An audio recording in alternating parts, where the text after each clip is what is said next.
Good afternoon, everybody. Hope you are well today. Welcome back to a grade 10 mathematical literacy lesson. We are currently in week 9. I'm glad to be back with you guys today. It seems like we've got a whole bunch of you guys today. It's a little bit more than usual, which I like. I hope you guys are inviting your friends and telling everybody about that we can just work together and solve some problems. Okay, so like most of you know, my name is Mike Geldenhuys. You guys just call me Sir or Mr. G. Today's topic, we will focus on measuring volume. Okay, and I really want to encourage you guys to send your homework to me on that email address that's currently on your screen, mgeldenhuys81@gmail.com. I'm really looking forward to receiving it from you, and I want to see how you guys find the work, and if there's anything we have to revisit or maybe focus on a bit more. And Sharon says she did. I will double check, Sharon. Maybe it went through to a spam folder or something, but I'm glad to see that you said you did send it. So I'm going to go and have a look just to double check. But thank you very much. I appreciate that. Okay, so today let's have a quick sneak peek at what we'll be looking at. We will be doing measuring volume. We will focus on some key concepts, the metric units of volume, and then unit conversion.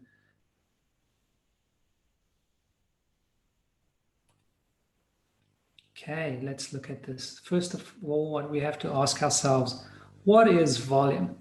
Okay, volume is a measure of how much space an object takes up. Okay, when we work with volume, there's another thing that we have to bring into account, and that is capacity. Capacity is the maximum volume that an object can hold.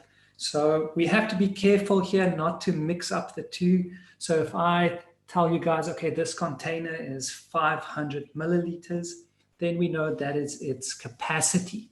But if there's only 200 milliliters of cola or water inside, we know then the volume is 200. So we just have to make sure that we don't mix it up, and we have to be careful of what the question asks of us. Okay, that's just something to keep in mind.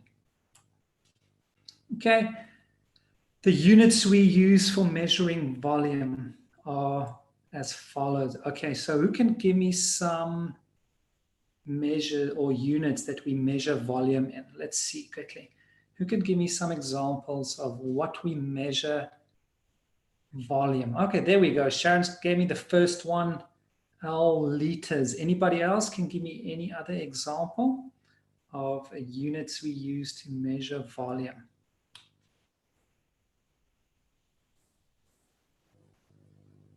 There we go. Mark, milliliters. Sharon, milliliters. Okay, yes. Okay, so we also have kiloliters, liters, and milliliters. Those are the ones that we deal with on a on a day-to-day basis. Maybe not kiloliters, but liters, milliliters we deal with on a daily basis. But sometimes if we really talk about big volumes, we will use kiloliters. There are some others as well, but we're going to focus on the ones that we use. Okay. So first of all, when we do conversion, some conversion factors, for every liter, we have 1,000 milliliters. Okay. And then for every kiloliter, we have 1,000 liters. Now, with volume, we have some other measurements as well that we don't have with the others, because we have conversion factors, unit of measurement. So certain units we can, if they tell us 1 cup, we know that unit of measurement, or the volume of 1 cup in South Africa. Everywhere it's a little different, but in South Africa we know if they say 1 cup, it's 250 milliliters. Teaspoon, 15. So we can use those how can I say, those factors as well. And when we talk about it, we know exactly the volume that we are talking about. Now, there are others as well. If we think about the average home bucket will be 10 liters, or if you are a builder and you use a wheelbarrow, you know that a wheelbarrow is 170 liters, or paint drums are 25 liters. So in certain industries, you also have certain units of measurement that are standard. And if they talk about it, you will know exactly how much you need. Okay, I'll give you guys a little visual representation again of unit conversion of volume, like we've done with weight and length. So the same here, if we want to go from kiloliter to liter, what do we have to do? Who knows? If we want to go from kiloliter to liter, remember I've shown you the table with the factors of conversion on it. So what do we have to do if we want to go from kiloliter to liter? Who can tell me?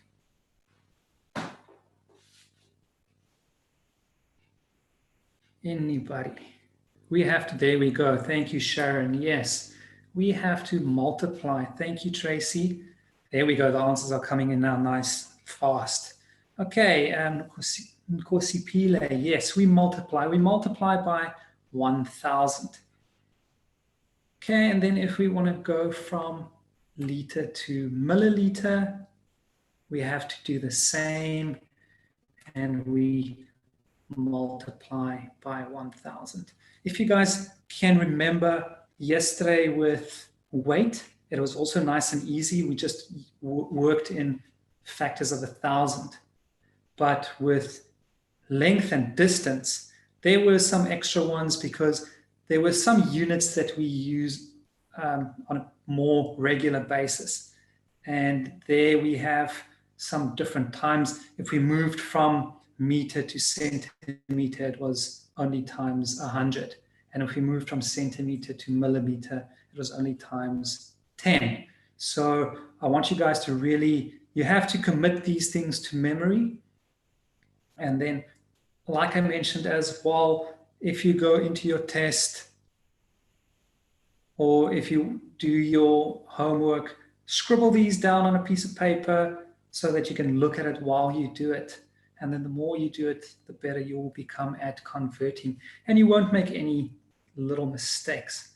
And then if we want to go the other way around, milliliter to liter, we divide by 1,000. And from liter to kiloliter, we also divide by 1,000. Okay. Does everybody understand that so far? Sharon, is there something that you wanted to ask? If you just write what you want, yeah, you can just write it for me, and as soon as it comes through, then I'll have a look at it, and then maybe we can.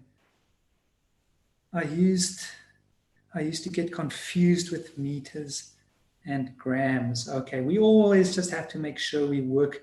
We did that yesterday. I saw that even in my slide when we were doing something, even though we were dealing with grams, I typed millimeter or something like that, if I can remember right. So that is why I mentioned yesterday when we write our answers,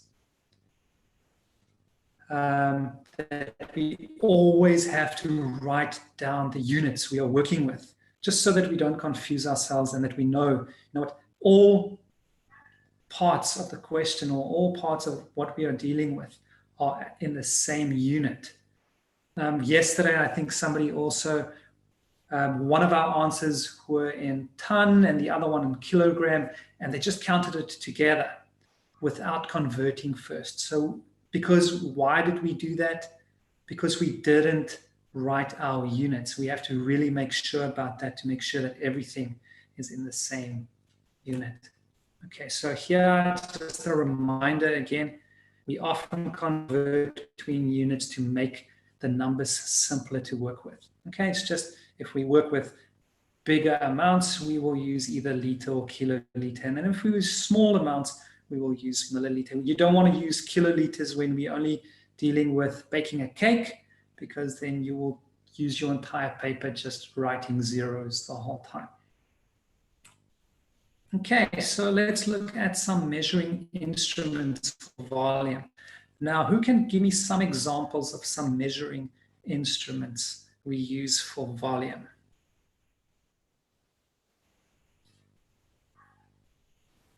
Let's see. I actually think yesterday there we go, measuring jugs. What else? What else can we use to measure? Okay, remember a ruler will be length or distance. Volume, we're going to use some other things. So we just have to focus on, this is liters there. Yeah, there we go, Mark or Lionheart. So we have to, what do we use to measure volume?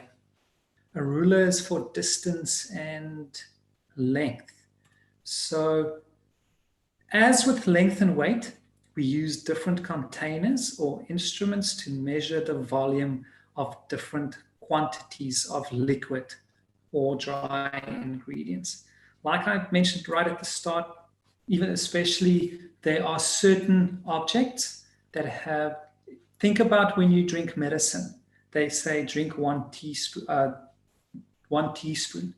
And we don't even have to know, what a teaspoon, or the doctor doesn't even have to tell you how much you have to drink, because we all know that 1 teaspoon is 5 milliliters. So certain units already have, there we go, I've got some more coming in, measuring units, spoon. Okay, now I see a question here. Sharon is asking, what is volume? Now I want to go back quickly. Just maybe she started up a little bit late, but I want to go back to this key concepts over here. Key concepts, Sharon. Volume is the measure of how much space an object takes up. Okay, so, and I also mentioned we shouldn't get confused with capacity. Capacity is the maximum volume that an object can hold. So think of your Coca-Cola bottle. Okay, the capacity is 500 milliliters.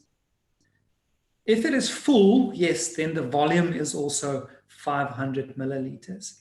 But let's say we pour out 300 milliliters, then our volume will only be 200 milliliters, okay? So the volume is the measure of how much space is taken up. But you will see as we work through this, you will get a better idea of that. Okay, and I saw some answers, teaspoons, tablespoons, measuring cups, yes. So we also know measuring cups, they come in standard capacities, including 1 cup, which is 500 milliliters. But then they can also be smaller, but because we know 1 cup is 500 milliliters, half a cup will be 125, a quarter cup will be 63. It will be 62.5, but let's make it 63. And then measuring jugs, I think that was the first one someone mentioned. That's the most common capacity is 1 liter, okay? It gives us measurements in liters and milliliters. And then, like I said, in certain industries, certain objects hold a certain capacity. The standard household bucket, 10 liters, like I also mentioned, is a wheelbarrow, 170 liters. Paint drums or cans, 25 liters. So certain items or certain objects hold certain capacities. Okay, so here we can have a quick look. There's our measuring spoons, all different shapes and sizes, our measuring cups, buckets, measuring jugs, and then wheelbarrow. But there are a whole bunch of others. Quickly practice in our measurements. Okay, so let's quickly convert the following into liters. Okay, so I'm going to give you, like we've been doing with weight and distance, we're going to be doing the same with the volume. Okay, the first one. There we go. Just a little slow coming up. Okay.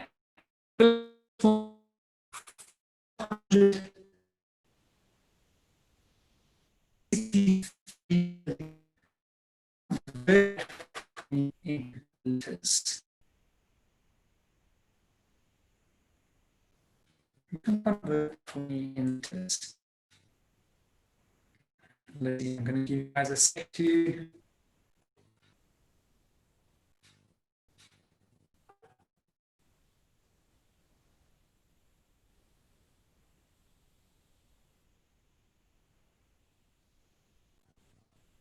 you can convert that into liters.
Hi guys, can you guys hear me?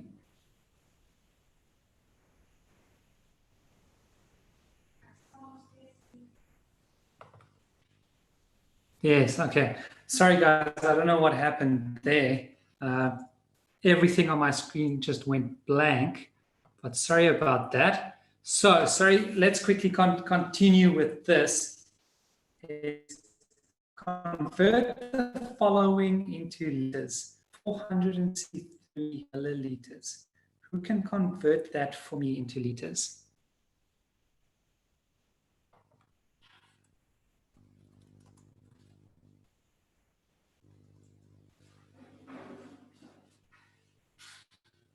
Anyone? Let's see. There we go. Thank you, Tracy. Sharon, well done. Very well done. So yes, we divide by 1,000, and then we get 0.463 liters. So next one, we have 24 kiloliters. 24 kiloliters. How will we convert that into liters? So now remember, we are going from a smaller unit to a bigger unit. So what do we have to do? There we go, Sharon. Oh, look at me. Okay, yes, it is 24,000. I see I typed 14,000, maybe just a little bit of a finger error there. But yes, 24,000 kiloliters. It's strange how you pick these things up while you're teaching, but before when you prepare it, you don't even notice it. Okay, let's change that over there to 24. Okay, next one. Let's see. Let's convert the following into kiloliters. Okay, we have 5,700 liters. So who can convert that for me into kiloliters? From liters into kiloliters. Sharon already, there we go. Very nice, Sharon. So we will divide by 1,000 and it would give us 5.7 kiloliters. Next one, 317,453 milliliters. Now this one we have to think about carefully because remember there's a unit in between kiloliter and milliliter. So we have to remember something. The same with weight and distance. There's just something we have to remember when we make this conversion. Who can tell me what is the trick here? What do we have to remember? Sharon has already given me an answer. And she's using units. Well done, Sharon. You guys remember? Very well done. We have to always use the units. Yes, it is 0.317453 kiloliters. Because first we take the 317,000, we divide it by 1,000 to make it liters. And then we divide by 1,000 again to make it milliliters. Well done, Tiro. Very well done. Okay, last one. Convert the following into milliliters. 1.8 liters. Who can quickly convert that from into milliliters?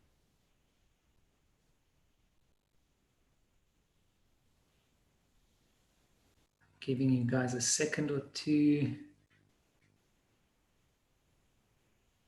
Convert the following into milliliters. There we go. Well done. Sharon, Tiro. Times by 1,000, it gives us 1,800 milliliters. And then the very last one, 0.53 kiloliters. If we change that into milliliters, what would that be? No problem, Tracy. I thought maybe that was just a mistake or a button that got stuck because I saw all your fives. This was just a 530 milliliter, 530 milliliters.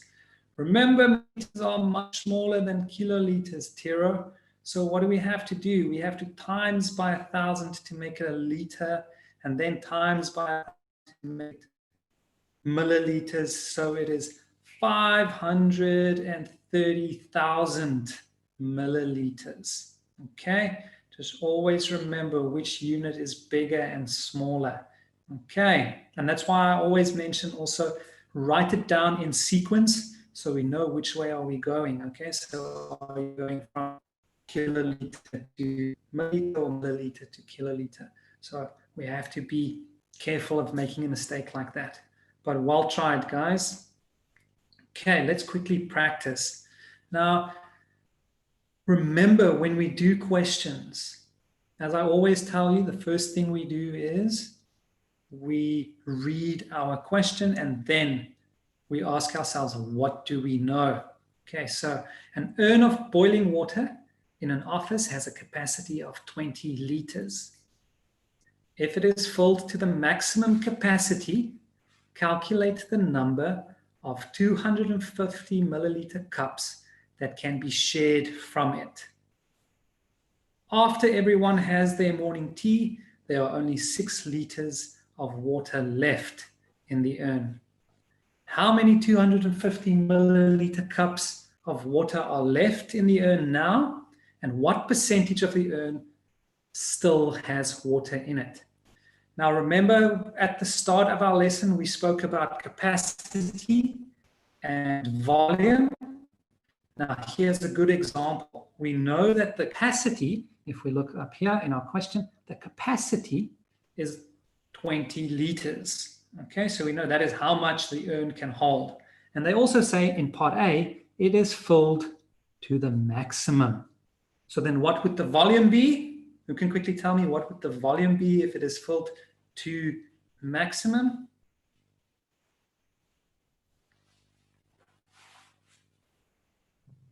If it's filled to the maximum, what would our volume be?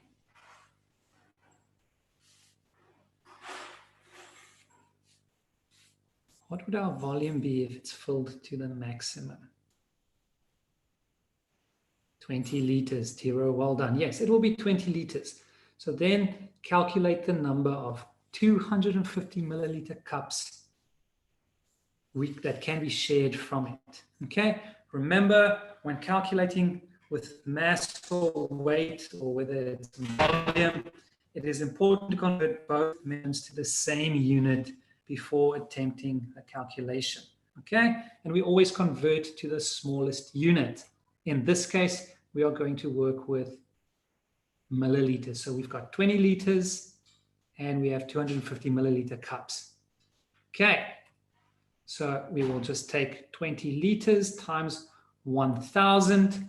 It gives us 20,000 milliliters. And then if we want to know how many cups we can make from 20,000 milliliters, we will just divide by 250. And who has their calculator ready? And there we go. Remember now, Sharon, it's not going to be 80 milliliters. It's going to be 80 what? It's 250 milliliters per cup. So the answer is not going to be 80 milliliters. It's going to be 80 cups. Be careful, guys. It says how many 250 milliliter cups can be shared from it. Okay, remember the milliliters will cancel each other out. The milliliters will cancel each other out, and we will have 80 cups of 250 milliliters each. Does everybody understand that? We already know that one cup is 250 milliliters. Okay, they want to know how many cups are in 20 liters. Okay, so we just have to make sure we use the right description of our answers. Okay, so part B says after everyone has their morning tea, there are only 6 liters of water left in the urn. And we know if we convert from liter to milliliter, we times by 1,000. So we have 6,000 milliliters left, and we divide that by the capacity of our cup, or the volume of our cup, which is 250. Who can quickly calculate that for me? 24, remember we have to say 24 what? 24 cups. So there are 24 cups left.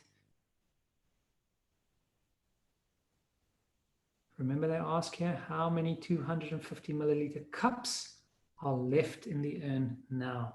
Okay, so we have 24 cups left. Part 2 of B, it asks what percentage of the urn still has water in it. So who can tell me, what are we going to do here? We can actually calculate it in 2 different ways.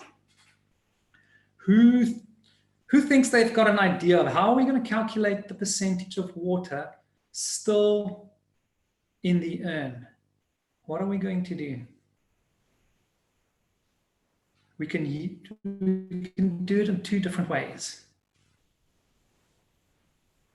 Who thinks they've got an idea? Remember when I think when we did probability, we had to also do percentages. So what do we do to calculate percentages? Okay, we can do one of 2 things. First, we can work with the volume of water that we've got. Okay, so we know they want to know how much is still in the urn. How much is still in the urn? So we know that there are still 6 liters in the urn, and we know that the urn has a capacity of 20 liters. Okay? Now remember, Nkosi Pile, the 80 plus 24 that you are giving now, those are just the cups. We started with 80. It cannot hold more than 80 cups. That is its capacity. Okay? We can't go more than 80 because that's 20 liters. Okay? After everybody drank their tea, we've got 6 liters left. So we know that there are a total of 20 liters. We've got 6 liters left. So we will put 6 on 20.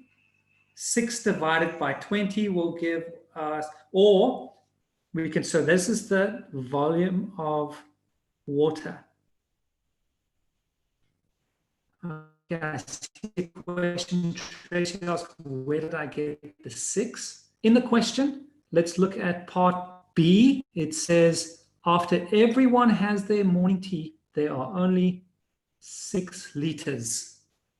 6 liters of water left in the urn. Can you see that, Tracy? It's in our question. It's what do we know? There's 6 liters left in the urn. Okay, there we go.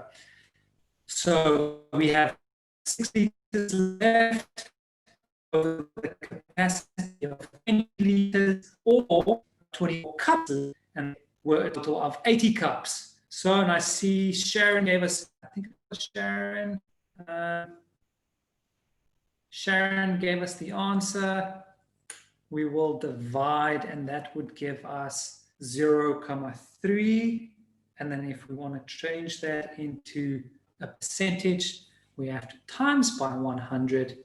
So 30%. 30% of the urn still has water in it. Okay. Let's practice a little bit more. Let's look at our first activity. Jabu is building a new flower bed and is using a bucket to carry soil from another part of the garden to the new bed. He knows his bucket has a capacity of 10 liters. Part A, if he has 300 liters of soil that needs to be moved, and from each trip he fills the bucket to the top with soil, how many trips will he have to make to move all the soil? Part B, Jabu decides that 10 liters of soil is too heavy. How many trips will he have to make if he only fills the bucket to 7 liters of soil at a time? Okay, and then our part C of our question is Jabu's friend Matthew arrives with his wheelbarrow and a spade. He suggests that Jabu should rather move the soil using the wheelbarrow. If the wheelbarrow has a capacity of 150 liters and they fill it to the brim, how many trips will it take to move all the soil? Let's break it up. Part A. So we know, what do we know? His bucket holds 10 liters. How much does he need to move? He needs to move 300 liters of water, soil. Okay, so what do we do? How are we going to know how many trips he needs to make? We will just 300 liters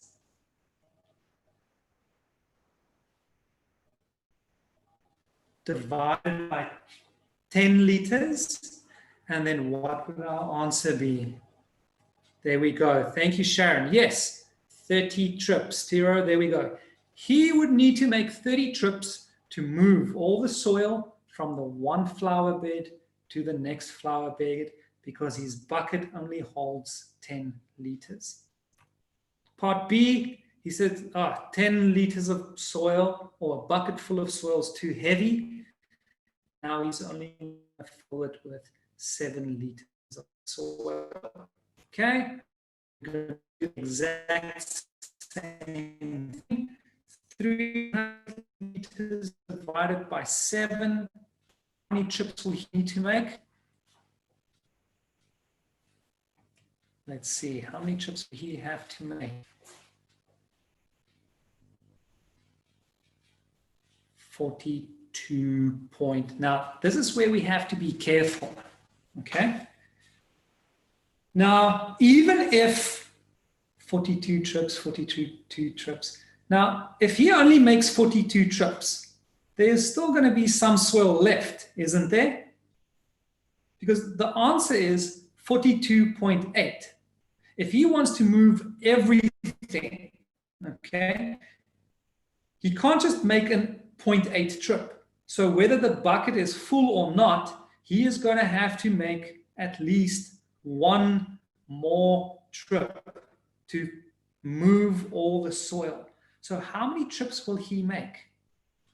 He is going to make, therefore, there we go, Tiro. Therefore, he is going to make 43 trips. Okay, because if he only makes 42, then there will still be some soil left. Okay, so he needs to go back a 43rd time just to pick up the little bit that's left. Okay, does everybody understand that? And you have to remember this because I'm going to show you something similar to, we're not just, remember, this is not just rounding off. This is, if you think about it, if there's still soil left, you would, whether it's only a handful, you still need to, even if it was 42.1 or 42.05, he would still need to make 43 trips because he needs to go and get that last little bit. Okay, just think about you walking up and down, up and down. You have to go and get the last little bit to move all the soil. Okay, so you can't leave anything behind. He needs to do one more trip to go and pick up the last little bit. Does everybody understand that?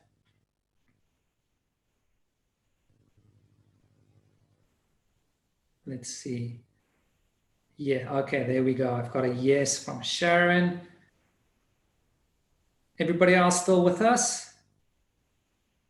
There we go. Okay, I've got some more yeses coming through. Okay, great.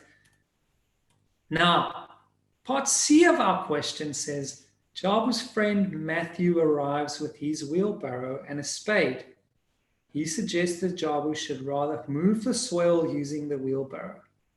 If the wheelbarrow has a capacity of 150 liters and they fill it to the brim, how many trips will it take to move all the soil?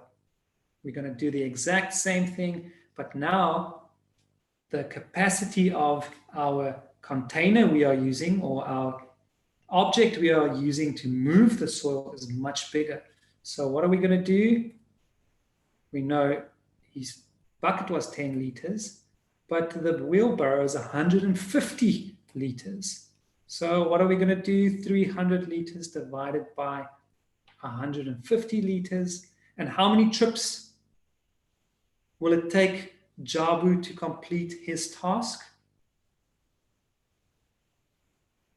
How many trips? 300 divided by 150. How much is that? Remember, it's not 150 divided by 300. It is 300 divided by 150. There we go. Sharon, Tracy, there we go. 2 trips. If he uses the wheelbarrow, all he'll need to do is do 2 trips of 150 liters each. Okay. Can you guys see where you made the mistake? I see Sharon already fixed hers. Yes, there we go. Remember, even if you're not sure, use your calculator, work it out just to double check. Okay. Activity 2. The grade 10 class at Sunshine High School are organizing a tea party for the residents of a nearby old age home. Some of the class members are going to bake cake using the following recipe. And then we have a recipe there with butter and sugar and vanilla essence and a whole bunch of other things. Okay, so let's look. If we look at the recipe on the left-hand side, down at the bottom, it also gives us some information. Now, sometimes they won't give you the information because it's something we know, but in this case, they actually gave it to us and they said 1 cup equals 250 milliliters, 1 teaspoon equals 5 milliliters. And then we have all our questions. Now, just for the sake of time, we're just not going to read through all of them right now. We're just going to look at them part by part. Okay, the learners know that the recipe will make 1 cake and that 1 cake yields 8 slices. If there will be 60 people at the tea party and everyone has only 1 slice of cake, how many cakes do they need to make? Okay, so we know we've got 80 people. Each cake gives us 8 slices. So we will divide 60 divided by 8 gives us 7.5 cakes. Now this is the same as in the previous question. Can they just bake half a cake? There we go. Tiro said 8 cakes. Yes, because they're not just going to bake half a cake. They're going to bake 8. They need to make 8 cakes. Okay. So they can't bake half a cake. So they will have to bake 8. Part B. The learners decide to bake 9 cakes so that there will be more than enough. How many cups of butter will they need? So we have to go to our recipe and check for 1 cake. 1 cake. Remember, just for 1 cake, we've got 1 cup of butter. Now they are going to make 9 cakes. So how many cups of butter are they going to need?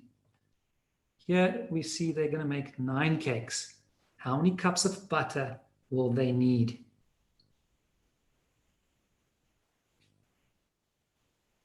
One cup for each cake. So they will need 9 cups of butter. There we go. Everybody is going, okay, there we go, 9 cups of butter. Part 2, how many liters of flour will they need? Okay, we can also see flour, 2 cups of flour per cake. So we know it's going to be 500 milliliters of flour per cake because they tell us down here 1 cup is 250 milliliters. Okay? 9 times, yes, they're going to need 18 cups, but remember the question says how many liters. So we have to 18 times 250, and then it will give us 4,500 milliliters, or then remember we have to convert to liter, 4,5 liters. Okay. Always remember to read the question nicely and see what they ask. What do they want to know? If we didn't do the last conversion, we might have lost 1 point. Okay. I just want to finish this one because I see we've ran out of time, and then I just want to give you last one. How many milliliters of vanilla essence will they need for 9 cakes? We know each cake, there's 1 teaspoon of vanilla essence. Down here again, we know 1 teaspoon is 5 milliliters. So 5 milliliters times 9 cakes. There we go, Sharon. 45, Tiro, there we go. 45 milliliters. Okay. Guys, I am going to there's one more part for part B. Let me just see. Okay, there's a couple of extras, but unfortunately we don't have time to finish these. If we have some time tomorrow, we can quickly have a look at them again. But I want to thank you. Remember, I just encourage you guys. You guys are doing so well. And I just want to encourage you, keep trying, because I can see already I've only been with you guys for 2 weeks, and you guys have already made such a huge improvement. It's just because you guys keep trying, and I like that we participate, and you guys, you know what, that you come back every day and that you are committed. I want to invite you guys back tomorrow. Tomorrow we will be looking at measuring temperature, and then here's some helpful links: siavula.com or education.gov.za. And then you can also find us on social media, Facebook, YouTube, and Twitter. Or you can send us some info if you have some questions, info@africateamgeeks.co.za. And remember, I want you guys, I'm not going to give you new homework today, Sharon. Yesterday's question was one where I want you guys to track something over a period of days. And on Friday, we're going to do an assessment of some of the work that we've already done. So I want you guys just to finish the homework that I've already given you, send it through to me, to my email address, and then I'm looking forward to seeing you guys tomorrow. Have a wonderful day. Enjoy. Bye-bye, guys.